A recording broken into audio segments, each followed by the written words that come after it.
This video is sponsored by Ren. Have you ever heard of KUNYAZA, an African sexual practice guaranteed to give women explosive orgasms? It originates from Rwanda, but is also practiced in various other African countries, such as Burundi, Western Tanzania, Western Uganda, and the Eastern Democratic Republic of Congo. Some of you may already have if you've come across my KUNYAZA video that went viral on TikTok. I've actually had a few people in real life come up to me to tell me that they've seen my video on there. For example, one girl who I never spoke to prior in my class at uni. Or last month when I ran into a childhood friend who I hadn't seen in years who told me that she saw the video. A longer version has been way overdue because I feel like I need to go a bit more in depth into some of the things that I discussed in the TikTok version. There's only so much that you can say in the short time frame of 3 minutes. In this video, I'm going to break everything down. From KUNYAZA's origins, what it actually is, as well as try to explain how to do it without getting censored. Also, its link with labia elongation, and most importantly, and probably why many of you click this video, what this means for Black female sexuality and dispelling the myths surrounding Black female sexuality. For those who don't know me, hi, my name is Rakaya. For those who do know me, if you've been following me for a few years now, you already know that I'm an award-winning sex educator. But I'm also an aspiring sociologist, and my topics of interest are usually to do with sexuality and gender. Sprinkle in a bit of cultural analysis and forecasting too. For one of my modules at uni, I had to create a community archive, and so decided to make one about KUNYAZA, which is where my interest in it comes from. I searched as well as I could to find information on it, but there isn't much out there because it's more of a word of a mouth thing. I was able to find one science-based research paper, a book, a documentary, a few online blogs and articles, and YouTube clips here and there. So I had to supplement the archive with other information surrounding KUNYAZA, such as a bit of research on Black bodies, female sexuality in Europe, and also labia elongation in Africa. I will be using information from all of these sources and will link them all below. So let's begin.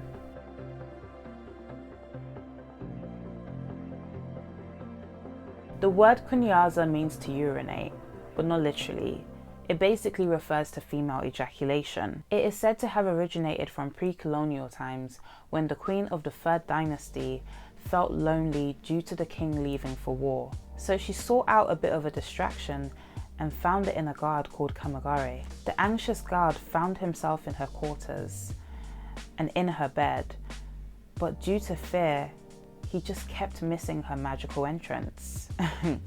You know how these YouTube restrictions be, so you know, I'm trying to speak in code right now. Little did he know that all of that trembling and shaking from fear actually meant that he was hitting the right places. Before the queen even knew what was happening, she started gushing with sacred water. She was almost as wet as a rainforest during rainfall, and that is the story of how KUNYAZA came to be. Speaking of rainforests, let me tell you how Ren is working towards preserving them, as well as other amazing things that they're doing to tackle our current climate crisis. Now, I'll admit, I don't know much about global warming and climate change, but what I do know is that our Earth is in dire need of our help in order to survive. I'm always thinking to myself, what can I do to help? And I'm sure many people watching this video ask themselves that question a lot too. Well, one of the ways you can is through Ren. Ren is a public benefit company that launched in June 2019 with the mission to help our current climate crisis. And they do this through funding various projects such as planting trees, mineral weathering, and rainforest protection. One of their projects that I really love is their mineral weathering in Scotland. What they do is add crushed basalt to forest land, speeding up Earth's natural carbon cycle, and sequestering carbon for millions of years. In fact, since their launch in 2019,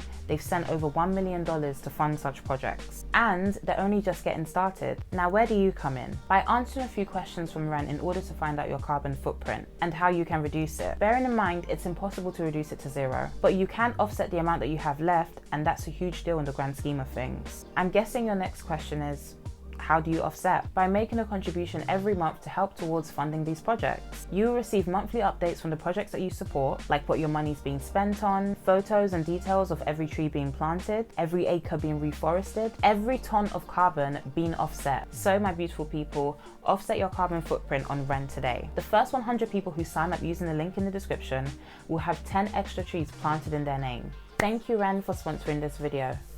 Mwah. Anyways, back to the juicy story.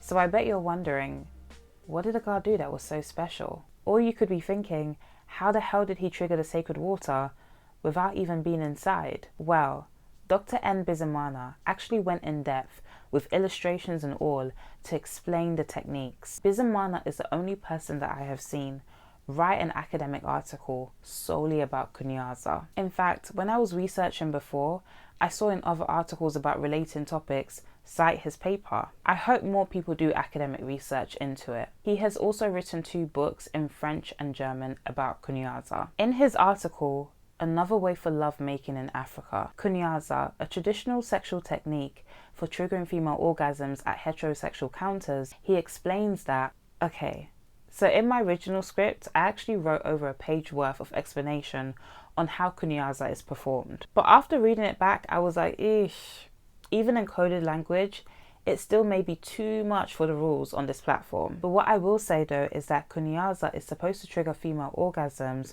through the practice of the man striking or tapping the glands of the clitoris with the glands of his magic wand, which he takes in his hand or between the index and the middle finger. There are a variety of techniques that Bizimana explained when it comes to Kunyaza, but striking the glands of the clitoris with the glands of the man's magic wand is the most common one. Eventually the sacred water will be triggered and you're supposed to have an explosive orgasm. Listen, even if you're not the waterfalls type, Lord, I am really trying to tiptoe around these community guidelines, but even if you're not the waterfalls type, this will definitely bring you to climax. And if you've never climaxed before, number 1, sis,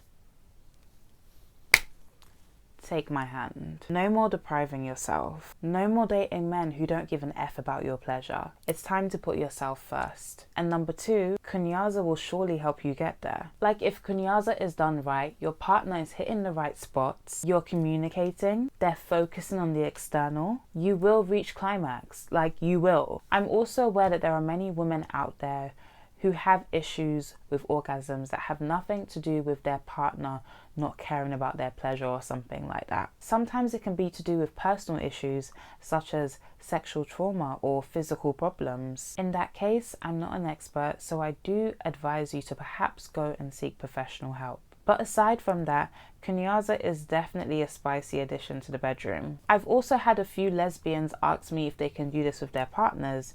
And listen, Kunyaza may historically be a heterosexual practice, but anyone, no matter your gender or sexual orientation, can still practice it. As long as your partner has a vulva, you absolutely can. Just swap the human magic wand for the other magic wand. And no, I don't mean the vibrator. Please don't use magic wand vibrators for Kunyaza. You know what I mean. Just use that one. Now, you heard me use the phrase sacred water earlier on in this video, which I bet you thought to yourself, sacred water?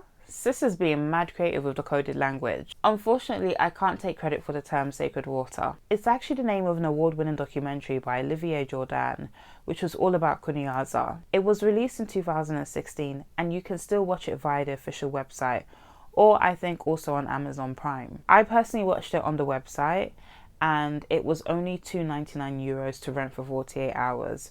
So yeah, I do recommend you check it out. In this documentary, popular sexologist and radio presenter in Rwanda called Vestine Desabi talks on her show to various listeners who share their bedroom dilemmas in exchange for advice. She also has a lot of male callers who are eager to learn Kunyaza properly. There were also various men talking about Kunyaza, where the clitoris is located and how to stimulate it. You see, in Rwanda, it is tradition for men to be able to satisfy their women in the bedroom. It is a must to make sure that women get their own. Being able to sexually satisfy a woman is a key aspect of manhood for Rwandan men. And I think it's important to highlight this because not too long ago, there was a clip of Myron from the Fresh and Fit podcast who was basically telling on himself because he exposed how he doesn't make women orgasm.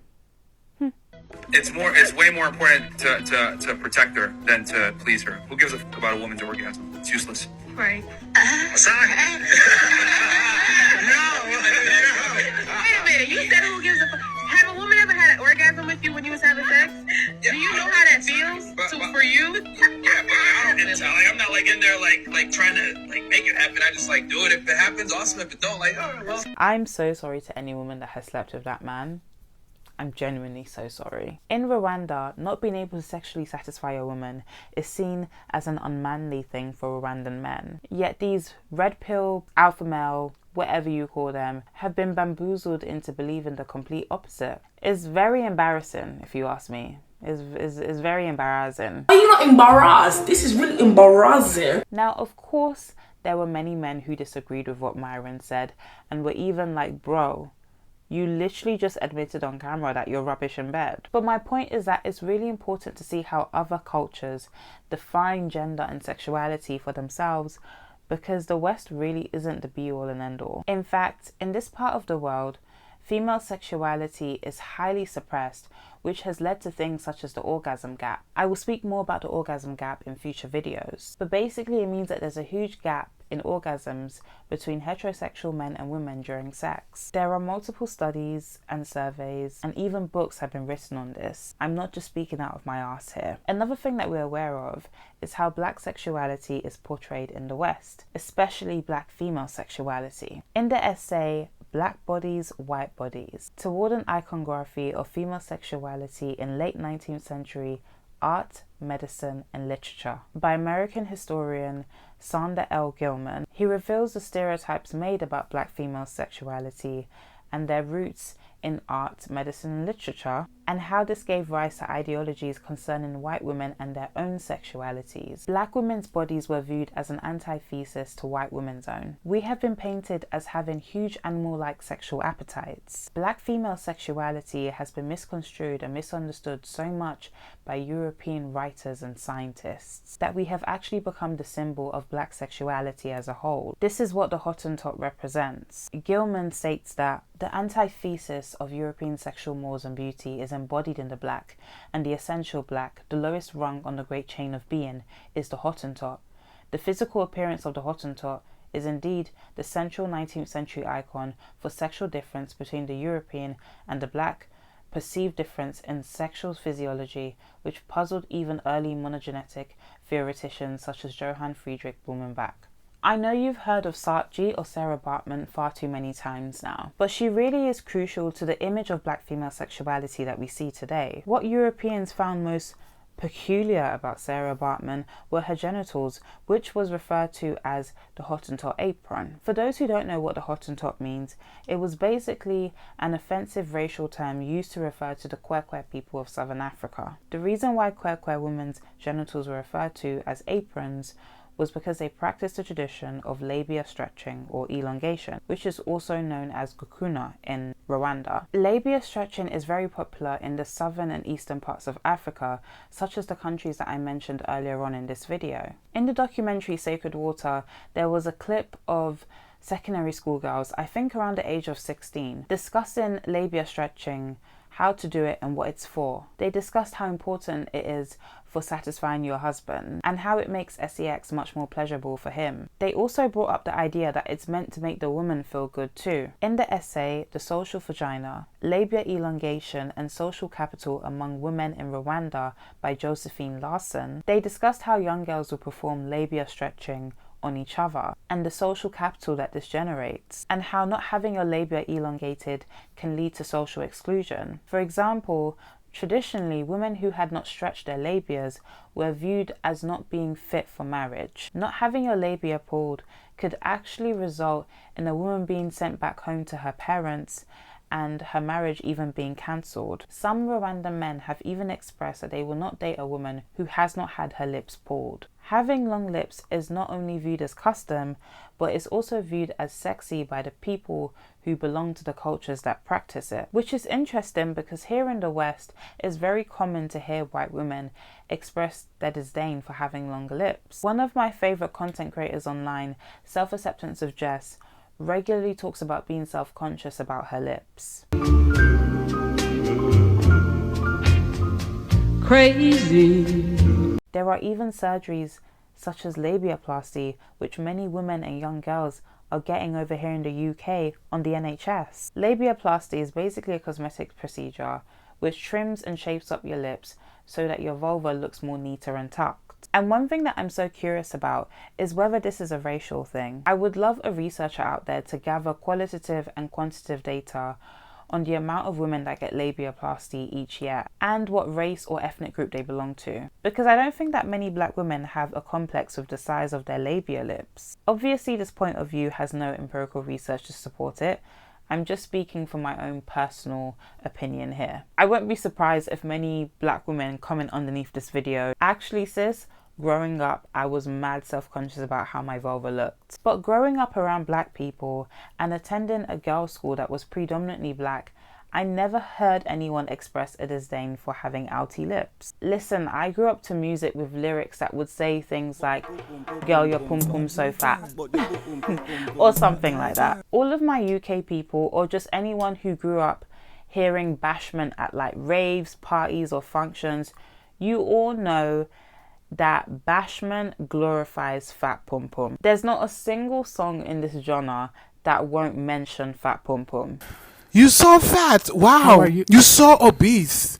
You so huge. You so overweight. Yeah, is that all you do eat? You so huge. Round. Which is why, to me, there seems to be a common positive view amongst various black cultures towards bigger lips and bigger vulvas. And when you start to connect the dots, it starts to make sense why Western women, in particular white Western women, are getting corrective procedures or designer vaginas. The black woman's body, her curves and genitals represent everything that white women shouldn't be. Her primitive sexual nature, because apparently all black women have an insatiable need for sex, and her primitive genitals were proof of this. Gilman states that, according to Caver, the black female looks different. Her physiognomy, her skin colour, the form of her genitalia label her as inherently different. In the 19th century, the black female was widely perceived as possessing not only a primitive sexual appetite, but also the external signs of this temperament, primitive genitalia. And so because of this, the notion of white female sexuality and womanhood has always tried to distance itself from these false notions of black women's own. And I say false because there's nothing primitive or animalistic about our bodies or sexual behaviours. Black women are not inherently hypersexual. It was these European doctors, scientists, physicians, theorists, etc., who hypersexualized us in their failed attempts to try and understand us. And that is what learning about KUNYAZA helped me to realize, and is literally the point of this video. Habib Akande talks about this in his book, KUNYAZA, The Secret to Female Pleasure. Habib Akande is a Nigerian Muslim historian, sex educator and author. He is the person right now who is really trying to push education on female pleasure through KUNYAZA. Even though I'm no longer religious, although I was born and raised in Islam, I love how he's using an Islamic approach to the work that he does. Nigerians here in the UK and Nigerians back home are typically conservative due to our main religions, Christianity and Islam. So it's nice to see a Muslim man who is also Nigerian, who is also married, use his voice and platform to advocate for women's pleasure. And he gives receipts from the Quran as well. So definitely check him out on Instagram and his other works. Anyways, Habib says that learning about KUNYAZA is a great way to eradicate the stigmas surrounding female ejaculation, and that learning about KUNYAZA helps us to decolonize our minds when it comes to female sexuality. He emphasizes that pleasure is every woman's God-given right, and also highlights other African sexual practices in his book, stating that pleasure-based sex education is not uncommon in Africa. In traditional African cultures, a holistic pleasure-focused approach to sex education is adopted to teach people about sexual pleasure, sexual ethics, consent, biology, sexual health, and the physiology of sex. Female sex educators in Africa make use of a number of traditional practices and techniques to prepare a bride for marriage and ensure social stability by keeping couples happily married. Handed down the generations by women for women, traditional sex and beauty practices include kayamata, which is a herbal aphrodisiac in Nigeria, dukan, womb steaming in Sudan, shigida, waist beads in West Africa, gukuna, labia pulling, and KUNYAZA, female ejaculation inducement in Rwanda. Hearing about such practices in Africa feels like such a stark contrast to the West, because in the 19th century, female orgasms were viewed as a mental illness. Yes, I'm not lying.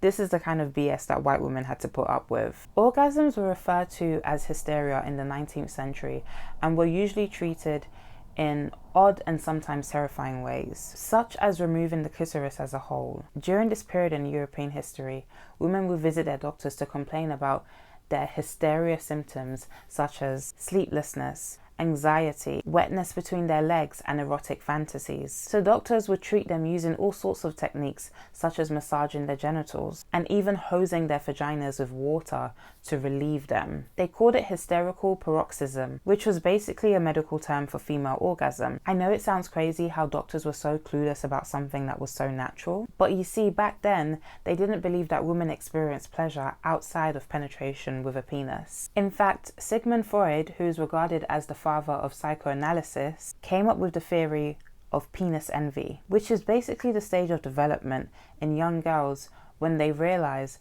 that they don't have penises and experience envy due to realizing the difference between them and boys. A good breakdown I found is by Ria Yadav from a volume of The Psychologist, who states that, to Freud, women were simply men without penises, so naturally he introduced a stage of penis envy, where a woman realizes she does not possess a penis and experiences an envy of the male, which accounted for much of female behavior. His theory, which has no scientific backing, is almost like a justification for why women are inferior to men. He also claimed that for one to truly become a woman, she must abandon her clitoris as the center of her orgasm and transfer that role to the vagina. I found out about this via American radical feminist Ann Code's feminist essay titled The Myth of the Vaginal Orgasm, published in 1968. In this essay, she states that Freud contended that the clitoral orgasm was adolescent and that upon puberty, when women began having intercourse with men,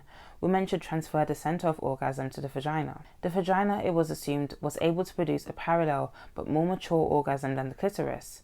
Much work was done to elaborate on this theory, but little was done to challenge the basic assumptions. What I also want to quickly say is that Freud's work on female sexuality is highly influential till this day, and is part of the reason why women's sexualities are still suppressed, and why there's a huge orgasm gap between straight women and literally everybody else. Like I said before, I will speak more about this in another video, as well as why women need to put their pleasure first, and how women are being bamboozled in their sexual relationships with men. I will go into all of it, which is why I recommend that you please subscribe to me and be patient. The content is coming. But anyways, in another essay by Charles E. Rosenberg titled Sexuality, Class and Role in 19th Century America, he revealed that women were told that masturbation could lead to nymphomania and be a cause of humiliation for men, and that taking control of their pleasure and having full autonomy was greatly discouraged. While multiple African countries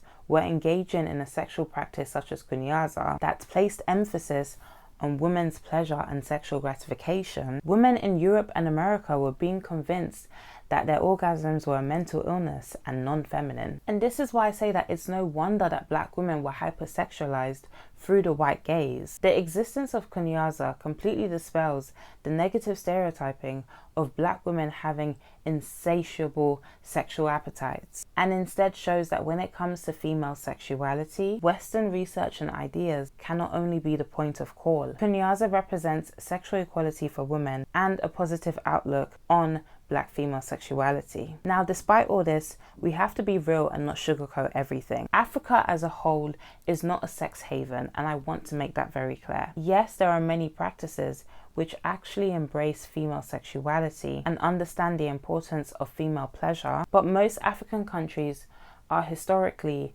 and currently patriarchal. In fact, although one could argue that KUNYAZA is all about female pleasure, it still kind of centers men and their egos, especially when it comes to the desired appearance of women's labias. It's usually all about the man and what he finds attractive. Female genital mutilation is also rife, not only in East Africa, but in the West too. Recently, I found out that someone very close to me, as in family, was cut as a baby. One of my old childhood friends revealed to me when we were teens that she had been cut too. In fact, if it wasn't for my parents being aware of how problematic FGM was before I was born, maybe I would have been cut too. It is more common than you think for the women of the older generation in my country to not enjoy sex or feel anything because Many of them have been cut. Please, if you are Nigerian, speak to your mothers, your aunties, your big mummies, your cousins about this. There's a lot of issues that many of us aren't aware of. Trust me. There are so many sexist and misogynistic views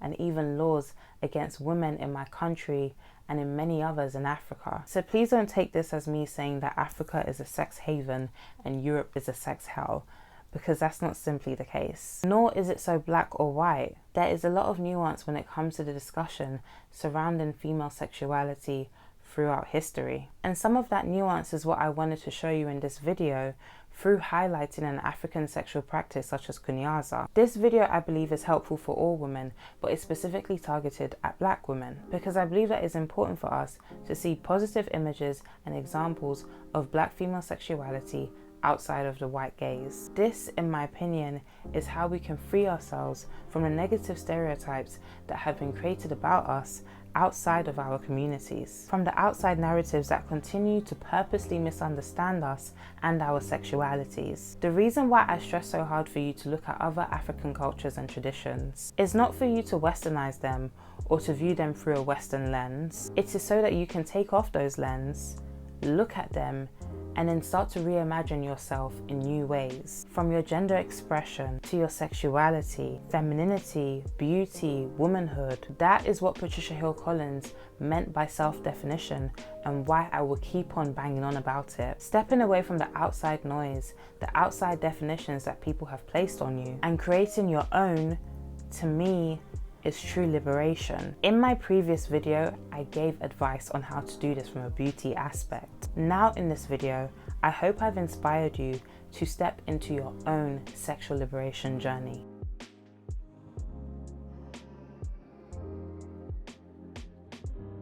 To finish this off, I will quickly give my own opinion on labia elongation. Even though my opinion has little to no importance because I don't come from these cultures, so really I don't have a say, I guess my opinion is more of concluding thoughts on the act of labia stretching. I don't think it's a bad thing because it doesn't have any long-term negative effects on women's health, but I believe that young girls should consent to such a practice. They should be empowered to make their own choices when it comes to their bodies. I even believe that it should be done when you are of a legal age to be able to consent to SCX, which of course varies from country to country, because labia elongation is usually associated with pleasure and bedroom satisfaction. So it makes sense for me for young girls to be able to consent to labia stretching when they are of legal age to have SEX. There is no scientific evidence that it heightens pleasure in the bedroom. I think labia elongation is more of a cosmetic and mental thing. From a man's point of view, I can imagine that the look and feel of the lips on your magic wand while doing penetration or playing with them, for example, during KUNYAZA, visually can look appealing to you,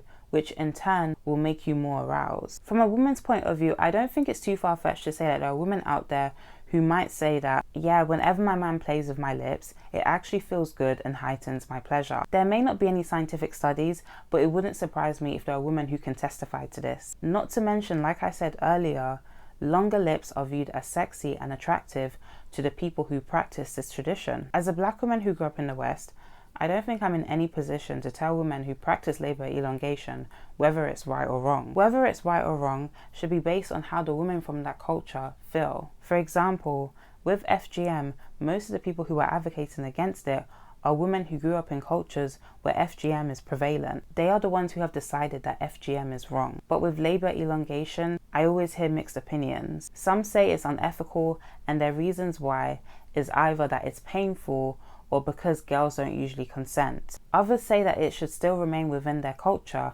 and that they're fine with it. The opinions of young African women vary, which is what led me to conclude for myself that I'm fine with it as long as there is consent. And if my memory serves me correctly, because I didn't put this in my script, but I remember who used to classify it as FGM, but they removed it from their classification years ago. But that's all I have to say on labia elongation, but I would love to hear from women who actually come from cultures that practice it. What do you think? Do you agree with it or you don't? Please share your thoughts in the comments below. Okay, that's all, lovely people. Oh my god, this took me so long to film. It took hours because my battery was running so low. I've charged it twice in between filming, so it's taken like over 4 hours to film this. As you can see, like the lighting has even changed because it went from nighttime 4 a.m. where it was still dark to now 8:30 a.m. going on to 9 a.m. and I haven't slept all night, and I had work the night prior. So I'm just like, at this point I'm fed up. I just want to take this makeup off of my face. I just want to get into bed. But before that, what I want to say is that I have reopened my Patreon. I've always had a Patreon before I was doing YouTube. When I was just on Instagram making content, I had a few Patreons who were supporting me, or people would usually tip me actually via PayPal. But now that I'm on YouTube and I'm making content, a lot of my content is to do with like sexuality and stuff. So a lot of it isn't going to get monetized, because the videos that tend to do really well monetization wise is usually videos like how to build up your credit, or like, you know, anything to do with like business, finance, you know, tutorials that are like very helpful. Those tend to get, you know, the most amount of like ad revenue. But with videos like mine, where I'm talking about sexuality, gender, things that might be a bit controversial, not so much. So it would be great if you guys, if you want to, you can support me on Patreon for as little as £2 a month. The benefits of being a patron is that I used to, well, I've kind of stopped, but a lot of my thoughts, a lot of all of these things that I talk about, I used to share it so much on my Instagram stories. I always said I always used to post gems on there, like literal essays. And it's because I do have like quite a high viewership on my stories, which is why I used to do that. But then I realized that I'm giving out a lot of this information for free. People could be stealing it, they could be doing whatever. And I feel like now whenever I want to say something or release like my thoughts, or, you know, drop some gems, or show the process of like my research and stuff, or what I'm reading, what I'm writing, all different kinds of things in relation to research and, you know, theories and ideas and stuff, I want to do it on Patreon now. So that will be the benefit of signing up to my Patreon. You get access to all of that, and it's just, you know, just to support me, because this it is quite hard for me to keep up with. I don't have a team at the moment. I don't have anyone that helps me with anything, and I have ADHD as well. And that just, anyone who has ADHD, you know, especially if you're the type, right, where your timekeeping, your this, your that is all over the place, you know that we are always a mess. I'm always a mess. I never have the capacity for anything, like barely. Things take longer for me. Life is just so much slower for me in terms of like where I'm at, what I'm doing, because of it. Like, and I'm not on any medication or anything like that. I struggle with it every day. So because of that as well, it does make making content, you know, a bit more harder for me. It's not that I won't get it done. I'll get it done. It's just that I might get it done at a slower pace than other people.